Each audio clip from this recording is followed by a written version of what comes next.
शास्त्र में कहा गया है कि सत्य के समान कोई तपस्या नहीं है और झूठ के समान कोई पाप नहीं है।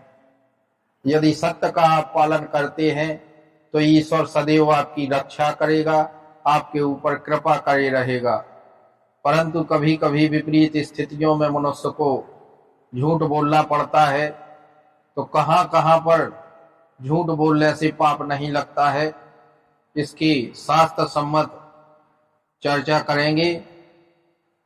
तो वीडियो को अंत तक देखें, जिससे आपको पूर्ण जानकारी प्राप्त हो सके और हमारा प्रयास सफल हो सके।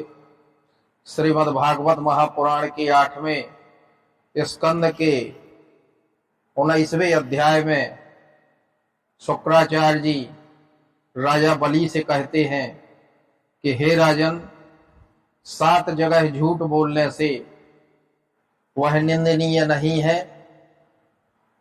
उसका पाप नहीं लगता है। इस श्लोक के माध्यम से बताते हैं, स्त्रीषु नर्म विवाहे च व्रत्यार्थे प्राण संकटे गो ब्राह्मणार्थे हिंसायाम नानतम स्याजुगुप्सताम। अर्थात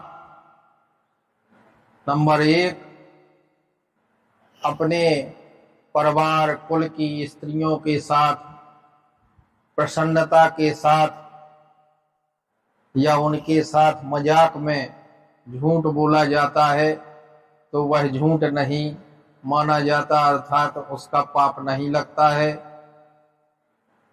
हास परिहास में अपने मित्रों के साथ यदि आप झूठ बोल रहे हैं तो उसका पाप नहीं लगता है।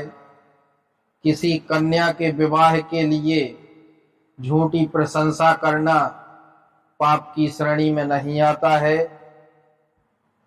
अपनी जीविका की रक्षा करने के लिए, अपने उद्योग धंधा को चलाने के लिए, पेट भरने के लिए यदि आप झूठ बोलते हैं तो वह निंदनीय नहीं है।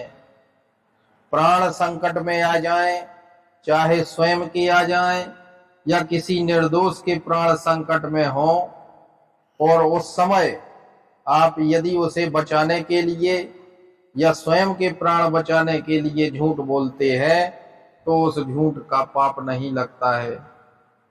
गौओं की रक्षा करने के लिए, ब्राह्मणों के हित के लिए, धर्म की रक्षा के लिए, धर्म के हित के लिए, धर्म के विस्तार के लिए, दीन दुखियों के मदद के लिए यदि आप झूठ बोलते हैं तो उसका पाप नहीं लगता है। प्रकार से 7 जगह झूठ बोलना निंदनीय नहीं है, अर्थात यह पाप की श्रेणी में नहीं आता है। सामान्यतः किसी का हित करने के लिए या हंसी मजाक में आप झूठ बोलते हैं तो वह पाप की श्रेणी में नहीं आता है। तो इसी प्रकार से ज्ञानवर्धक जानकारी के लिए आप द शक्ति चैनल से जुड़े रहें और इसे सब्सक्राइब करें, जिससे आगे की कथाओं का लाभ आपको प्राप्त हो सके।